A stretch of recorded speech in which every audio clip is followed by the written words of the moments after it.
আসসালামু আলাইকুম রহমতুল্লাহ। ওয়ালাইকুম আসসালাম রহমতুল্লাহ। লিমা মেহজাবিন, তোমাদের কি অবস্থা?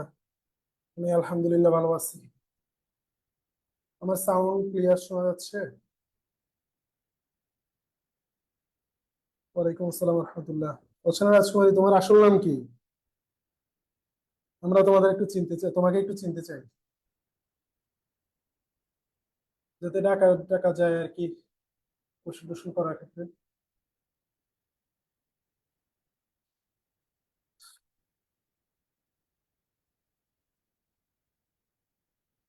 স্নেহা, ওয়ালাইকুম আসসালাম রহমতুল্লাহ।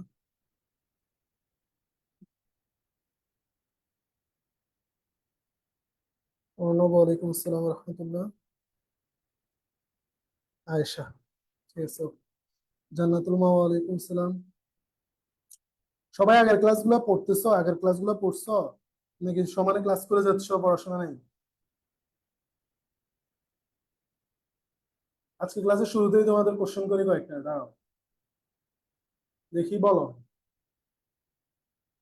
এখান দিয়ে লিখি, এখানে খালি স্পেস আছে। রাইট, বলো জ্যান্থোফিলের কালার কি?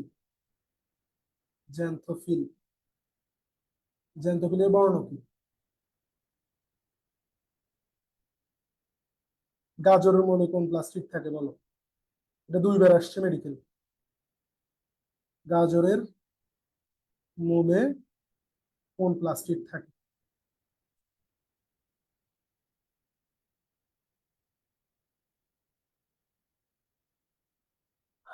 আর দেখি কে কয়টা বলতে পারো যে কোথায় কোথায় প্লাস্টিক থাকে না। কোথায় কোথায় প্লাস্টিক থাকে না। তারপরে আরেকটা বলো হচ্ছে যে আলোক নির্ভর বিক্রিয়াগুলো কোথায় হয়? আলোক নির্ভর বিক্রিয়া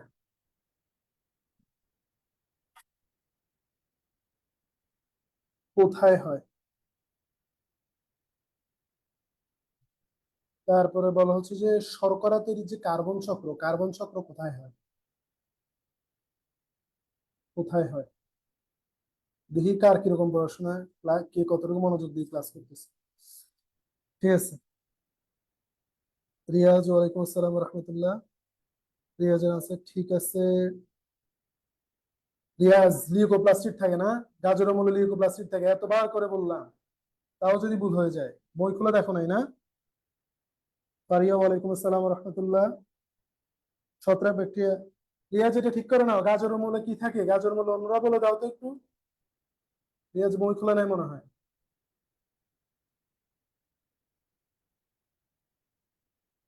আজকে আমাদের টপিক সহজ। আজকে আমরা নিউক্লিয়াস রাগ পর্যন্ত পড়বো, সেন্ট্রিওল সম্পর্কে পড়বো, তারপরে হচ্ছে যে কোষীয় কঙ্কাল সম্পর্কে পড়বো, দেন হচ্ছে পারক্সিজম, গ্লাইঅক্সিজম, কোষ গহ্বর, এগুলো সম্পর্কে পড়বো ইনশাআল্লাহ। বাকি সবার আনসার কই? নাকি এই দুইজনই ক্লাস করছে?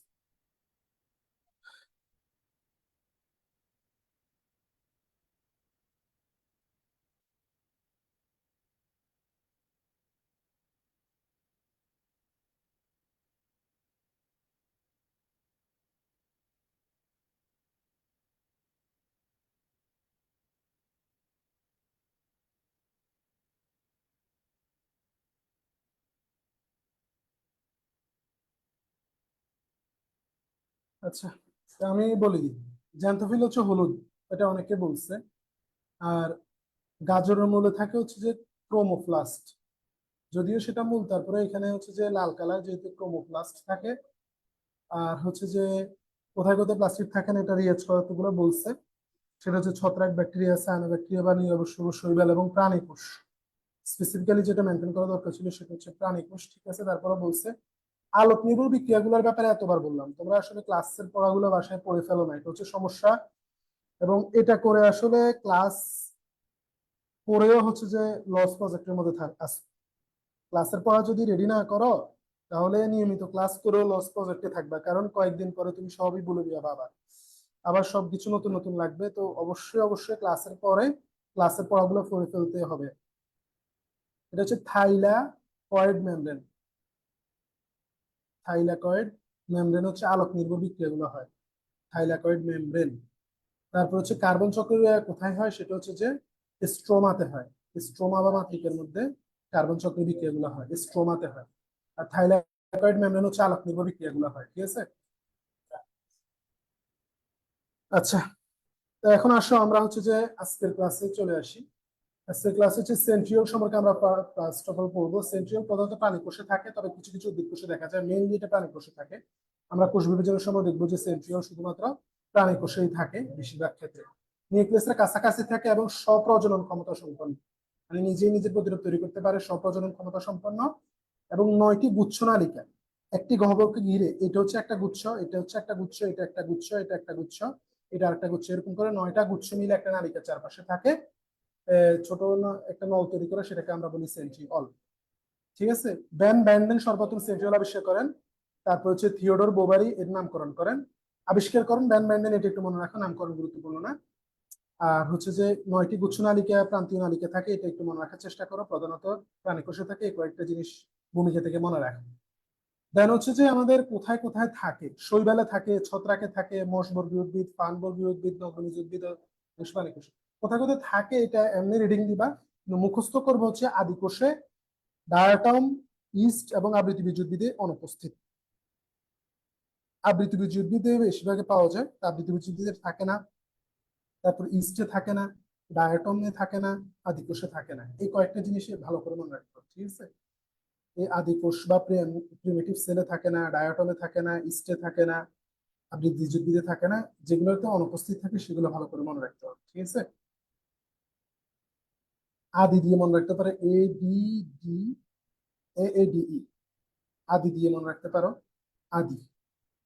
এখানে আদি কোষের আদি দিয়ে মনে রাখতে পারো, এ হচ্ছে যে আদি কোষ, আবার এ হচ্ছে আবৃতবীজী, ডি হচ্ছে ডায়াটম, ই হচ্ছে ইস্ট, ঠিক আছে। আদি দিয়ে মনে রাখতে পারো, এখানে আদি লিখে রাখো, এ এ ডি ই, আদি।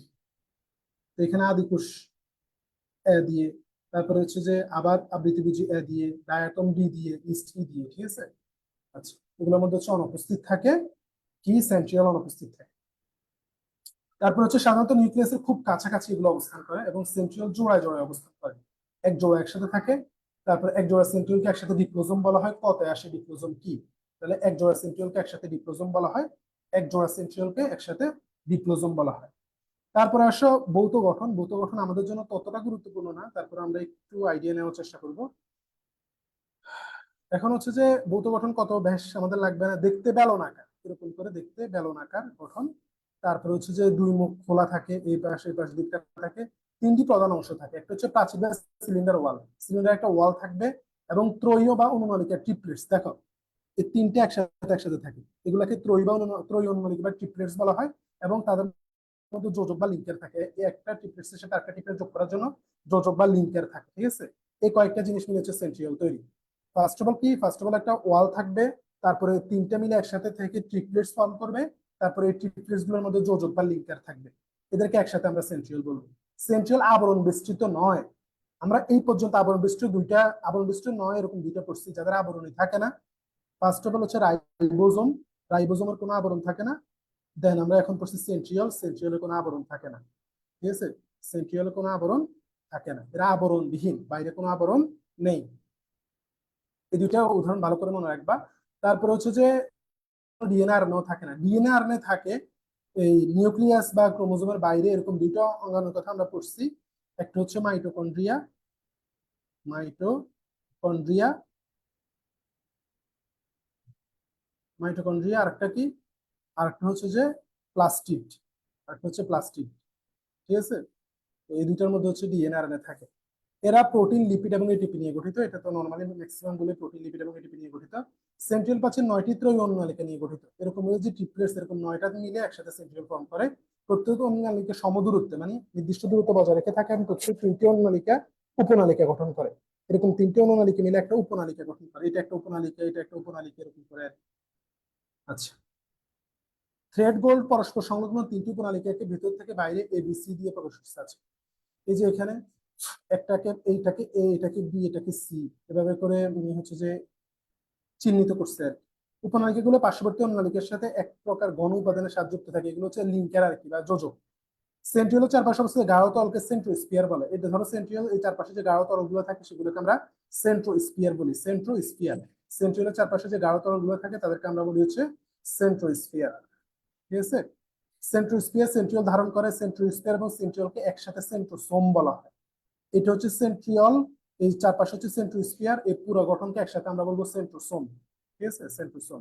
এই জিনিসগুলো একটু খেয়াল করবা। সেন্ট্রিওলের ভৌত গঠন বুঝলে চিত্র এটা আঁকবা, এটা আঁকবা, এবং হচ্ছে যেভাবে বলছি সেভাবে করে লিখে দিবা। ফার্স্ট অফ অল তিনটে অংশ বলবা, তারপরে সেগুলো সম্পর্কে বলবা, ডিএনএ আরএনএ থাকে না, এরপর হচ্ছে যে এই অংশগুলো বলবো।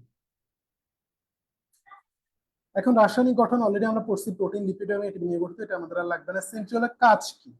কোষ বিভাজনের সময় এটা মাকুতন্তু গঠন করে। দেখবা যে কোষ বিভাজনের সময় এরকম যদি কোষ বিভাজন হয়, এরকম করে এক প্রান্ত থেকে অন্য প্রান্ত পর্যন্ত মাকুতন্তু অনেকগুলো থাকে, মাকুর মতো, এগুলো হচ্ছে যে গঠন করে।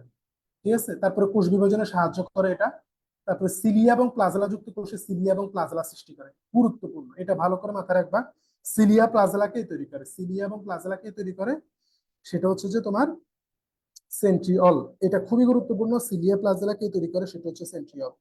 সেন্ট্রিওল সিলিয়া প্লাজেলা তৈরি করে।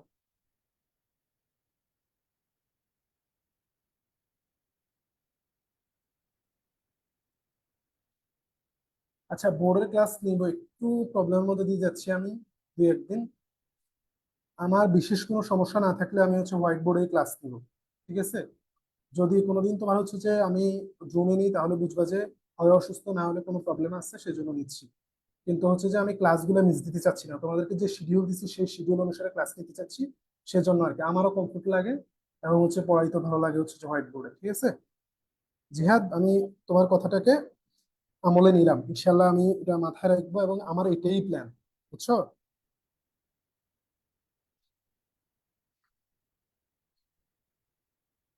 হুম। হ্যাঁ, মাকুর যন্ত্র করা হচ্ছে এন্ডোপ্লাজমিক রেটিকুলাম, দুইটা মিলে একটা তন্তুগুলা গঠন করা হচ্ছে যে মেইনলি সেন্ট্রিওল আর কি। দুইটারই ভূমিকা থাকে। আচ্ছা, ওয়েলকাম। শুক্রাণুর লেজ গঠন করা, শুক্রাণুর লেজ গঠন করা, শুক্রাণুর লেজ গঠন করা কার কাজ? সেটা হচ্ছে যে সেন্ট্রিওলের কাজ। আচ্ছা বলো তো, অ্যাক্রোজোম কে গঠন করে? এই যে মাথার উপর দিয়ে একটা আবরণ থাকে অ্যাক্রোজোম, সেটা কে গঠন করে? দেখি কে বলতে পারো, কার মনে আছে কথাগুলা। অ্যাক্রোজোম কে গঠন করে? উপরে যে অ্যাক্রোজোম থাকে সেটা কে গঠন করে? সেটা তোমাদের জন্য কোশ্চেন, চিন্তা করতে থাকো, আমি সামনে আগাই। লেজ গঠন করে, এটা কোনোভাবেই ভুলা যাবে না, এটা ভুলাই যাবে না।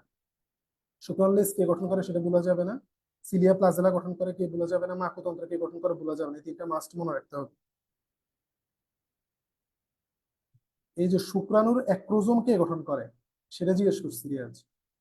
শুক্রাণু মাথার উপরে যে অংশ, এটাকে অ্যাক্রোজোম বলে। এই অ্যাক্রোজোম কে কোন অঙ্গাণু গঠন করে? Mitochondria, Golgi body, endoplasmic reticulum, এগুলোর মধ্যে কোনটা? এখন হচ্ছে কোষীয় কঙ্কাল বা সাইটোস্কেলেটন আসো। সাইটোস্কেলেটন এগুলো মেইনলি এমসিকিউর জন্য, এগুলো থেকে সিকিউ খুব রেয়ারলি আসে, আসে না বললে চলে। আচ্ছা, তো কোষীয় কঙ্কাল বা সাইটোস্কেলেটন, সকল প্রকৃত কোষীয় সাইটোপ্লাজমীয় অঙ্গাণুগুলোর অন্তর্বর্তী স্থানে কতগুলো সূত্রক সম্মিলিতভাবে জালিকার মতো থাকে, এদেরকে আমরা বলি হচ্ছে কোষীয় কঙ্কাল বা সাইটোস্কেলেটন। কোল্টজফ নামক একজন বিজ্ঞানী প্রথম সাইটোস্কেলেটন শব্দটি ব্যবহার করেন। কোল্টজফ, কোল্টজফ। সাধারণত প্রোটিন নির্মিত তিন ধরনের সূত্রক দিয়ে কোষীয় কঙ্কাল গঠিত। এগুলো হচ্ছে মাইক্রোটিবিউলস, মাইক্রোফিলামেন্ট, ইন্টারমিডিয়েট ফিলামেন্ট। এই তিনটা কথা মাস্ট মনে রাখবে। MMI, MMI, microtubules, microfilament, intermediate filament. MMI, microtubules, microfilament, intermediate filament. এই তিনটা হচ্ছে কোষীয়, এই তিনটার সমন্বয়ে কোষীয় কঙ্কাল গঠিত, এই তিনটার সমন্বয়ে কোষীয় কঙ্কাল গঠিত। ওকে। এরা কোষীয় চলনে সাহায্য করে, সেন্ট্রিওল, সিলিয়া এবং প্লাজেলা সৃষ্টিতে অংশগ্রহণ করে। এখন আমরা প্রত্যেকটা সম্পর্কে আলাদা আলাদা ভাবে পড়বো। গলগি বডি, গুড রিয়াজ, এই তো রিয়াজ অন ফায়ার, সাবাস। গলগি বডি তো অনেক ভালো একটা কোশ্চেন পাচ্ছি রিয়াজ। গলগি বডি হচ্ছে যে অ্যাক্রোজোম গঠন করে। মাইক্রোটিবিউলস, মাইক্রোটিবিউলস হচ্ছে অশাখ, এদের কোনো শাখা থাকে না, লম্বা এবং নলাকার, এরকম। এরকম হচ্ছে মাইক্রোটিবিউলস গুলাই, লম্বা লম্বা, এদের কোনো শাখা থাকে না। এরা কোষ বিভাজন, ক্ষরণ, আন্তঃকোষীয় পরিবহন, প্লাজেলা এবং সিলিয়ার আন্দোলন ভূমিকা পালন করে। না, কাজগুলো একটু ভালো করে খেয়াল করো। কোষ বিভাজনে সাহায্য করে, ক্ষরণ বিভিন্ন জিনিসের যে সিক্রেশন সেখানে সাহায্য করে, আন্তঃকোষীয় পরিবহন একটা কোষের সাথে আরেকটা কোষের পরিবহনে সহায়তা করে, প্লাজেলা এবং সিলিয়ার আন্দোলনে আন্দোলন ভূমিকা পালন করে। প্লাজেলা সিলিয়া যে চলন টলন হয় সেখানে ভূমিকা পালন করে মাইক্রোটিবিউলস গুলা। ঠিক আছে।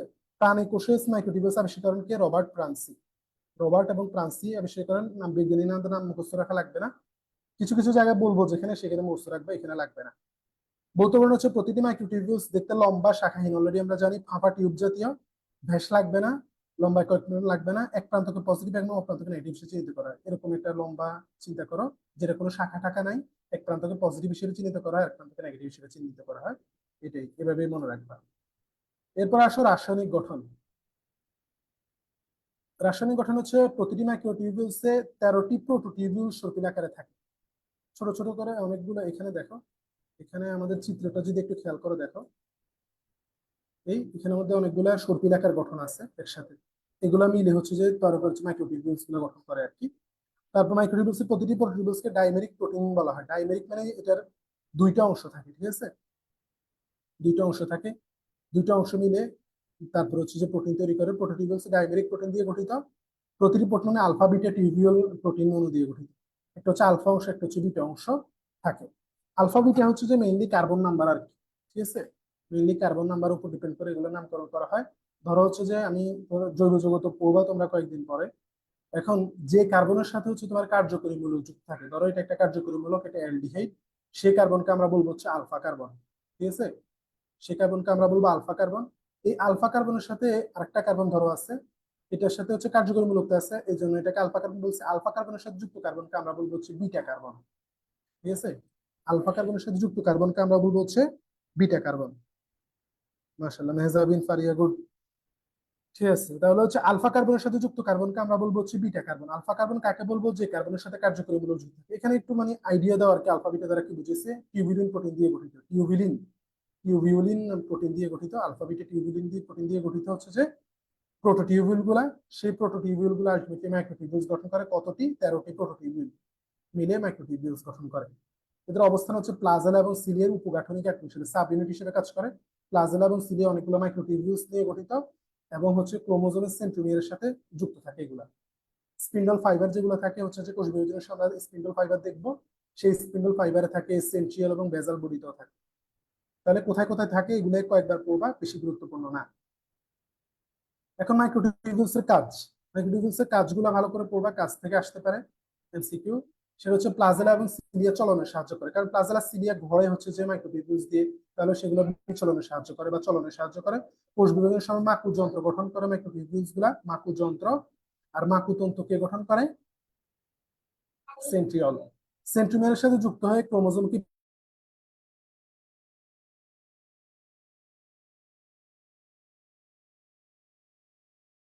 প্রাচীর, মেইন হচ্ছে কোষ প্রাচীর গঠনে সাহায্য করে। তারপর এটা সাইটোস্কেলেটন বা কোষীয় কঙ্কাল হিসেবে কাজ করে, কোষকে দৃঢ়তা দান করে। বাইরে একটা স্ট্রাকচার, যেমন আমাদের বোনস গুলা কঙ্কাল হিসেবে কাজ করে, সেরকম এখানে এটা হচ্ছে যে কোষের কঙ্কাল হিসেবে কাজ করে সাইটোস্কেলেটন। মাইক্রোটিউবিউলস গুলা সেল মেমব্রেন বাইরে যে থাকে সেটা নিয়ে অন্যান্য অঙ্গাণুর সাথে যুক্ত রেখে যোগাযোগ এবং পরিবহন রক্ষা করে। ধরো প্লাজমা মেমব্রেন যেটা থাকে বাইরে, সেটার সাথে হচ্ছে যে নিউক্লিয়াসে যোগাযোগ মেনটেন করে মাইক্রোটিউবিউলস গুলা। এই আবারও হচ্ছে যোগাযোগ এবং পরিবহনে সাহায্য করে। এটা হচ্ছে যে কার কাজ? মাইক্রোটিউবিউলস এর কাজ। এরপরে পরেরটা মাইক্রোফিলামেন্ট সম্পর্কে আমরা পড়ব। প্রকৃত কোষের সাইটোপ্লাজম এটাও প্রোটিন দিয়ে তৈরি, প্রোটিন দিয়ে তৈরি এবং অতি সূক্ষ্ম সংকোচন প্রসারণশীল, যেটা সেটাকে আমরা মাইক্রোফিলামেন্ট বলবো। বিজ্ঞানী ফ্যালভিজা বেশি করছে, লাগবে না। এটাকে অ্যাক্টিন ফিলামেন্ট বলা হয়। এগুলো সংকোচন প্রসারণ সংকোচনশীল তন্তু, এগুলোকে অ্যাক্টিন ফিলামেন্ট বলা হয়। এই কথাটা ভালো করে মাথায় রাখবে, অ্যাক্টিন ফিলামেন্ট বলা হয় মাইক্রোফিলামেন্ট, ঠিক আছে। এগুলো পিতার নেই। মাইক্রোফিলামেন্টের সরু সংকোচনশীল পেঁচানো দ্বিতন্ত্রী, সরু সংকোচনশীল পেঁচানো দ্বিতন্ত্রী, দ্বিতন্ত্রী মানে এরকম পেঁচানো, এরকম পেঁচানো দ্বিতন্ত্রী, ঠিক আছে। সরু সংকোচন, এগুলো কন্ট্রাকশন রিল্যাক্সেশন করতে পারে। তারপরে এগুলোর মধ্যে কি থাকে? কন্ট্রাকটাইল প্রোটিন থাকে, কন্ট্রাকটাইল প্রোটিন থাকে, অ্যাক্টিন এবং মায়োসিন প্রোটিন থাকে। অ্যাক্টিন এবং মায়োসিন নামক কন্ট্রাকটাইল প্রোটিন থাকে, এগুলো সংকোচন প্রসারণ করতে পারে, ঠিক আছে। আর এরপরে হচ্ছে যে কোষের আকৃতি দান এবং যান্ত্রিক দৃঢ়তা প্রদানের অংশ, এগুলো কোষের আকৃতি দান করে, তারপর যান্ত্রিক দৃঢ়তা প্রদান করে। সবগুলো কাজের মধ্যে তুমি সিমিলারিটি পাবা। এই কোষ বিভাজনে অংশগ্রহণ করে, চলনে সাহায্য করে, তারপরে হচ্ছে যে কোষের আকৃতি দান করে, যান্ত্রিক দৃঢ়তা প্রদান করে, যেহেতু কোষীয় কঙ্কালের একটা অংশ। এই ওইখান থেকে লিখে ফেলতে পারবা। মেইনলি তোমার এই দুইটা কথা মনে রাখতে হবে, এটা অ্যাক্টিন মায়োসিন দিয়ে গঠিত। তারপরে দেখো আবার সাইটোপ্লাজমিক চলন, যেহেতু প্লাজেলা দিয়ে হচ্ছে চলন হয়, তাহলে হচ্ছে যে প্লাজেলার গঠনের মধ্যে যেহেতু এগুলো থাকে, তাহলে সাইটোপ্লাজমিক চলনে সাহায্য করবে, ফ্যাগোসাইটোসিসে সাহায্য করবে, ফিলোসাইটোসিসে সাহায্য করবে। এরা কোষের সাইটোকাইনেসিস, সাইটোকাইনেসিস মানে কি, সাইটোপ্লাজম বিভাজন, সেই বিভাজনেও সাহায্য করে। তারা কোষীয় অঙ্গাণুর অবস্থান পরিবর্তনে অংশগ্রহণ করে, যেহেতু চলন হবে, চলনে অবশ্যই এরা অংশগ্রহণ করবে। এবং ক্রোমোজোম বিপরীত চলতে আবারও চলনে সাহায্য করে। ঠিক আছে, তাহলে দেখবা যে বেসিক তুমি যদি মাথায় রাখো, যারা কোষীয় কঙ্কাল হিসেবে কাজ করবে, সিলিয়া প্লাজেলার মধ্যে থাকবে, আর প্লাজেলা সিলিয়াতে আন্দোলন করে প্লাজেলার মাধ্যমে এক জায়গা থেকে আরেক জায়গায় যায়। তাহলে তোমার হচ্ছে যে এখানে ওই জিনিসটা মাথায় রাখতে পারো, যে চলনের কথা মাথায় রাখবা, কোষ বিভাজনের কথা মাথায় রাখবা, এবং হচ্ছে যে এগুলা কোষীয় কঙ্কাল হিসেবে কাজ করে, দৃঢ়তা প্রদান করে, আকৃতি দান করে। এই কথাগুলো মনে রাখলে সবগুলোর ক্ষেত্রে এগুলো লিখতে পারবা। পিনোসাইটোসিস মানে হচ্ছে তোমার তরল জাতীয়। প্যাগোসাইটোসিস ধরো হচ্ছে যে এরকম করে একটা কঠিন একটা বস্তু আসলো, সেটাকে ম্যাক্রোফেজ হচ্ছে যে কি করে, এই বক্ষণ করে ফেলে। ধরো পরের স্টেপ কি করে, পরের স্টেপে এরকম করে একটা জায়গা তৈরি করে ফেলে, তারপরে সেটাকে এটার ভিতরে ঢুকাই নেয়। এটাকে আমরা প্যাগোসাইটোসিস বলি। পিনোসাইটোসিস হচ্ছে এরকম একটা প্রক্রিয়া যেখানে তরল বস্তুকে বক্ষণ করে, তরল বস্তুকে বক্ষণ করে, তরল একটা জিনিসকে বক্ষণ করে ফেলে। ধরো এটা হচ্ছে একটা তরল বস্তু, সেটাকে বক্ষণ করা যে প্রক্রিয়া, সেটা হচ্ছে পিনোসাইটোসিস। বুঝছো রিয়াজ?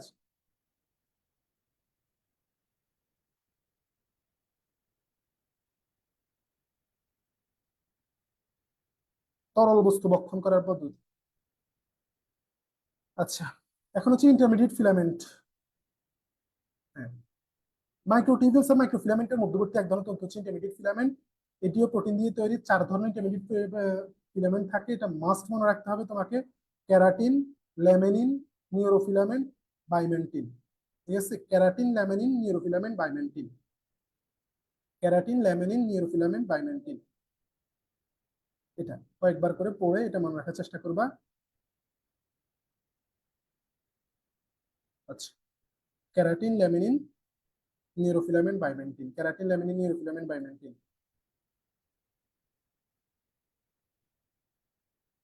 এরা কোষের আকৃতি, আবার আকৃতি এবং যান্ত্রিকতা প্রদান করে, অন্যান্য কোষে যাতায়াত রক্ষা করে, মানে চলাচলে সাহায্য করে, চলাচল।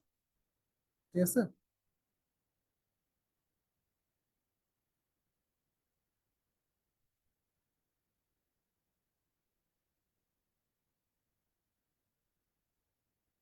তারপর হচ্ছে পারক্সিজম।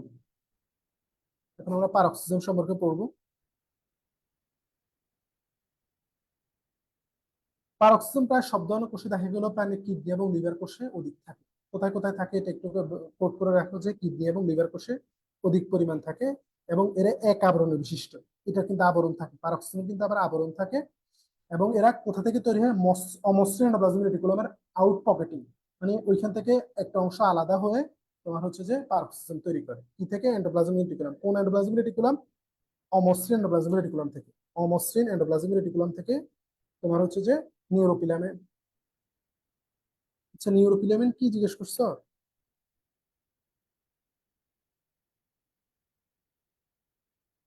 আচ্ছা, তাহলে হচ্ছে যে এখানে কোথায়, হ্যাঁ, এই আবরণ বিশিষ্ট। ব্যাসটা লাগবে না।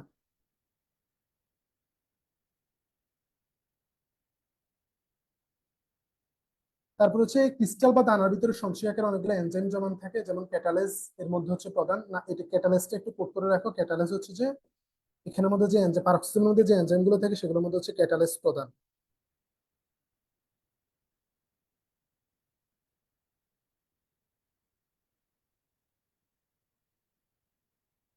এগুলোকে মাইক্রোজোমও বলা হয়। মাইক্রোজোম নয়, পারক্সিজমের অপর নাম হচ্ছে মাইক্রোজোম, এখানে লিখে রাখো, মাইক্রোজোম।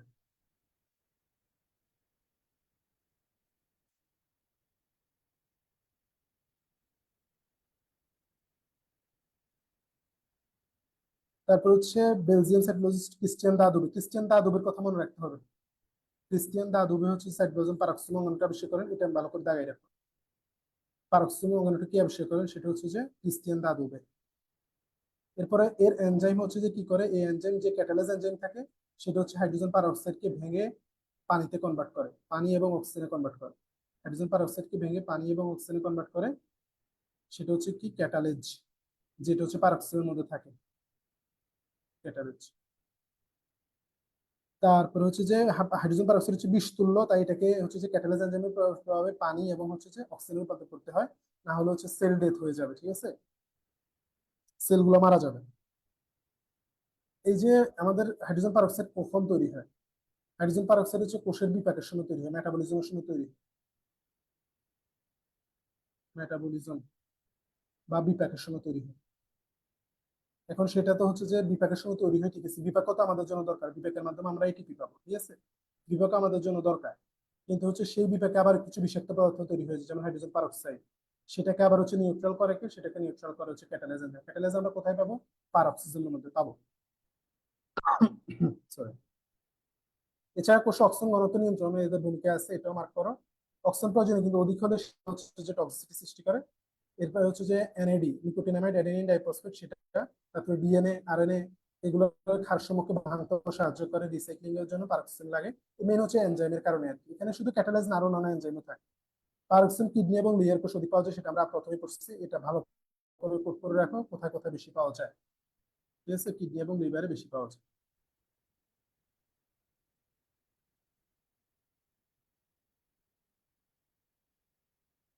আচ্ছা, এখানে কি যেন দেখছিলাম।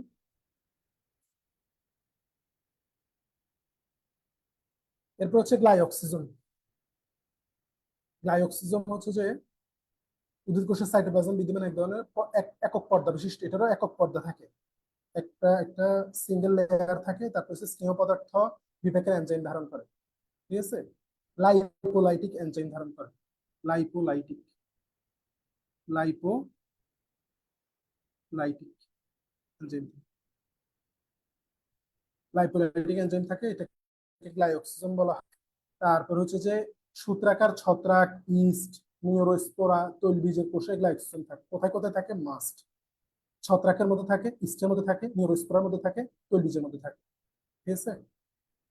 বীজের লিপিড এবং সঞ্চয় কোষে দেখা যায়। লিপিডের মধ্যে, বীজের লিপিড এবং সঞ্চয় কোষের মধ্যে থাকবে, কারণ হচ্ছে এগুলো থেকে এটিপি তৈরি করার জন্য তার এনজাইম লাগবে। ভাঙা লাগবে না, মেটাবলিজমের জন্য এনজাইম লাগবে না, মেটাবলিজমের মাধ্যমেই হচ্ছে তোমার কি তৈরি হবে। শুধু বীজের মধ্যে লিপিড আছে, সেই লিপিড দিয়ে তো বীজ এগুলাকে ইউজ করতে পারবে না। সেটাকে ইউজ করার জন্য কি লাগবে? এনজাইম লাগবে, যে এনজাইমের মাধ্যমে বিপাক করে এটিপি তৈরি করতে পারবে। লিপিড থেকে এটিপি তৈরি করতে পারবে কি এনজাইম দ্বারা? আগে তো বিপাক হতে হবে। বিপাকে কি এনজাইম দ্বারা হবে? লাইপেজ, মানে লাইপোলাইটিক এনজাইম গুলো দ্বারা, ঠিক আছে। এন্ডোপ্লাজমিক রেটিকুলামের সিস্টার্নি অংশ থেকে গ্লাইকোজেন তৈরি হয়। সিস্টার্নি থেকে, সিস্টার্নি থেকে গ্লাইকোজেন তৈরি হয়। গ্লাইসোম একারণ বিশিষ্ট, এটা আবার খেয়াল করবা, আকৃতিগুলো আমাদের মনে রাখা লাগবে না, বেশ লাগবে না। এর মাতৃকা দানাদার, মাতৃকার মধ্যে গ্র্যানিউল থাকে, কখনো কেন্দ্রে কোর অংশ দেখা যায়, কেন্দ্রে একটা কোর অংশ দেখা যাবে, আর মাতৃকার মধ্যে দানাদার এরকম করে গ্র্যানিউল থাকে, ঠিক আছে। তারপরে বিটা অক্সিডেশন, গ্লাইঅক্সালো চক্র, বিভিন্ন ধরনের এনজাইম, বিটা অক্সিডেশন, গ্লাইঅক্সালো চক্র, এগুলো এখন ডিটেলস আমি বলবো না, এগুলো উদ্ভিদ সাহিত্যের মধ্যে তোমাদেরকে পড়াবো, জাস্ট তোমরা এখন নামগুলো জেনে রাখো। বিটা অক্সিডেশন হয়, গ্লাইঅক্সালো চক্রের হয়। এখানে বিভিন্ন এনজাইম লাগে, যেমন হচ্ছে isocitrate ligase, malate synthetase, glycol oxidase, catalase. এই এনজাইমগুলোর নাম মনে না রাখলেও চলবে, এগুলো এখন আসবে না। এগুলো যখন তোমাদের পুরো পড়ানো হয়ে যাবে, কোন এনজাইম কোন কাজে লাগে সেটা জানার পরে এগুলো মনে রাখতে পারবে, এখন মনে রাখতে গেলেও মনে থাকবে না। তারপর দুই চারবার পড়বা, আইসোসাইটেট লাইগেজ, ম্যালেট সিনথেটেজ, গ্লাইক্যালো অক্সিডেজ এবং ক্যাটালেজ, এগুলো থাকে হচ্ছে গ্লাইকোজেনের মধ্যে। আর হচ্ছে যে পারক্সিনের মধ্যে শুধুমাত্র বেশিরভাগ ক্যাটালেজ থাকে মেইনলি। তারপর হচ্ছে প্রধানত চর্বি এবং লিপিড বিপাকে নিয়ন্ত্রণ করে এটা, এটা আমরা আগেই বলছি, এটা স্নেহ জাতীয় পদার্থ বিপাকের এনজাইমগুলো ধারণ করে। বীজের অঙ্কুরোদ্গমকালে লিপিড ভেঙে গ্রহণ উপযোগী চিনিতে পরিণত হয়, যা ফটোসিনথেসিসের মাধ্যমে নিজের খাদ্য তৈরির আগ পর্যন্ত অঙ্কুরিত চারার বৃদ্ধি অব্যাহত রাখে। ধরো একটা বীজ থেকে একটা চারা তৈরি হবে, এখন হচ্ছে চারা হইলে ওর মধ্যে পাতা থাকবে, পাতার মধ্যে সালোক সংশ্লেষণ হইতে পারবে, ঠিক আছে। এর আগ পর্যন্ত ওর বড় হইতে পুষ্টি লাগবে না, সেই পুষ্টিগুলো কোথায়? বীজের মধ্যে লিপিড আকারে থাকে। সেই লিপিডকে ভাঙার জন্য কি লাগবে? এই তোমার হচ্ছে যে লাইপোলাইটিক এনজাইম বা লাইপেজ গুলো লাগবে। তখন হচ্ছে যে ওই লিপিড ভেঙে ভেঙে কিসে পরিণত করবে? চিনিতে পরিণত করবে, ওইখান থেকে হচ্ছে যে তোমার শক্তি পাবে আর কি। গ্লাইঅক্সালেট চক্রের মাধ্যমে শ্বসন বস্তু জারিত করে শক্তি উৎপন্ন করে, এই যে গ্লাইঅক্সালেট চক্রের কথা বললাম সেটার মাধ্যমে। এই অঙ্গাণুর সাহায্যে অ্যামাইনো অ্যাসিডের বিপাক ঘটে। তাহলে হচ্ছে দুইটা খুব গুরুত্বপূর্ণ জিনিসের বিপাক ঘটে, একটা হচ্ছে অ্যামাইনো অ্যাসিড, অ্যামাইনো অ্যাসিডের বিপাক ঘটে, যেটা আমরা প্রোটিন থেকে পাই, প্রোটিন ভাঙলে পাই, আর হচ্ছে লিপিডের বিপাক ঘটে, ঠিক আছে। এই দুইটা জিনিস ভালো করে মাথায় রাখবা, অ্যামাইনো অ্যাসিডের বিপাক এবং লিপিডের বিপাক দুইটাই কার সাহায্যে ঘটে? গ্লাইকোজেনের যে এনজাইম গুলো থাকে সেই এনজাইম গুলোর সাহায্যে। অ্যামাইনো অ্যাসিড আমরা কোথা থেকে পাই? প্রোটিনকে ভাঙলে পাই, প্রোটিনকে ভাঙলে অ্যামাইনো অ্যাসিড পাই, সেই অ্যামাইনো অ্যাসিড এবং লিপিডকে ভাঙার জন্য যে এনজাইম গুলো লাগে সেগুলো গ্লাই অক্সিজেনের মধ্যে থাকে। এটা হচ্ছে যে মেইনলি ছত্রাক, ইস্ট, নিউরোস্পোর এবং তৈলবীজের মধ্যে থাকে, এবং এটা এন্ডোপ্লাজমিক রেটিকুলামের সিস্টার্নি থেকে তৈরি হয়। বীজের লিপিড সঞ্চয় কোষে এদেরকে বেশি দেখা যায় আর কি।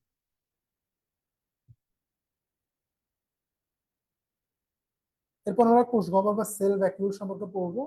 কোষ গহ্বর, সাইটোপ্লাজম দৃশ্যত যে ফাঁকা জায়গা দেখা যায় সেটাই হচ্ছে কোষ গহ্বর।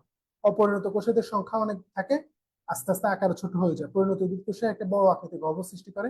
প্রোটোপ্লাজম দিয়ে গঠিত যে পাতলা পর্দা দ্বারা, এটা খুব গুরুত্বপূর্ণ, খুবই গুরুত্বপূর্ণ, যে সেল ভ্যাকিউল যেটা, সেটা যে চারপাশের আবরণ, তাকে আমরা বলবো হচ্ছে টনোপ্লাস্ট। আবরণকে আমরা কি বলবো? টনোপ্লাস্ট বলবো। এটা কথায় আসেই আসে, প্রায় আসে। টনোপ্লাস্ট কি?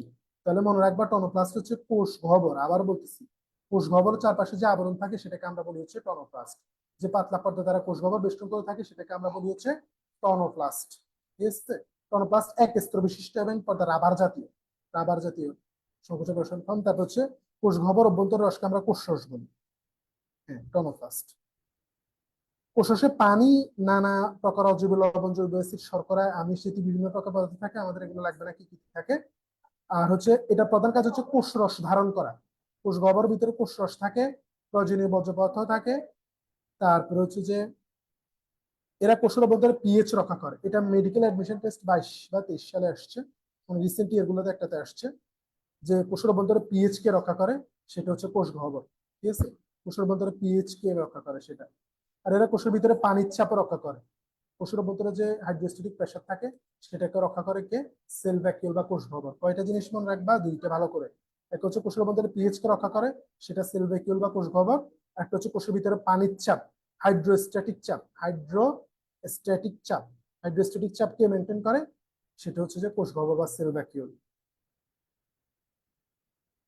21-22, তাহলে 21 সালে, 21 সালে, 21 সালে আসছে। ঠিক আছে?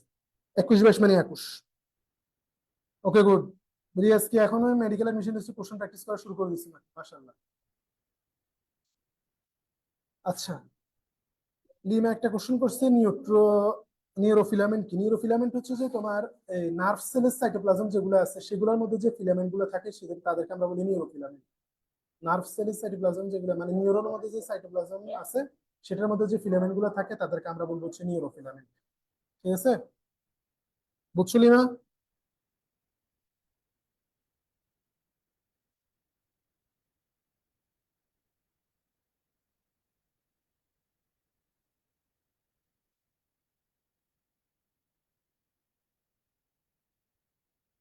আচ্ছা, ওকে, নিউরোফিলামেন্ট আর কি। আচ্ছা, আমাদের আজকে কোষ গহ্বর পর্যন্ত পড়ার কথা, কারণ নিউক্লিয়াস থেকে তোমার হচ্ছে যে সম্পূর্ণ ভিন্ন একটা জিনিস শুরু হবে। নিউক্লিয়াস, তারপর হচ্ছে তোমার ক্রোমোজোম, তারপরে nucleic acid, DNA, RNA, transcription, translation, replication, সেগুলো আর কি। রিটেন অনেক ঝামেলা হইলো, তোমার হচ্ছে রিটেন দরকার আছে। রিটেন হইলে রিটেনের পড়াগুলো পড়া হয়ে যাবে। এটা একাডেমিক কোর্স। ঠিক আছে? এখানে একাডেমিক কোর্সের মধ্যে আমি শুধু এমসিকিউ নিয়ে দায় সারতে পারবো না, কারণ হচ্ছে যে স্টুডেন্টদের হচ্ছে সিকিউ প্র্যাকটিস করা লাগবে। বুঝছো? তোমার কাছে প্যারা মনে হলে তুমি বাসায় বাসায় দিয়ে ফেলিও। চ্যাপ্টার শেষ হইলে কিন্তু আমি সবার নিব, যাদের কাছে, যাদের অসুবিধা হবে না তারা পরীক্ষা দিবে আর কি। বাট এমসিকিউ তে অবশ্যই অ্যাটেন্ড করবা, এই আর কি। ওকে, আল্লাহ হাফিজ।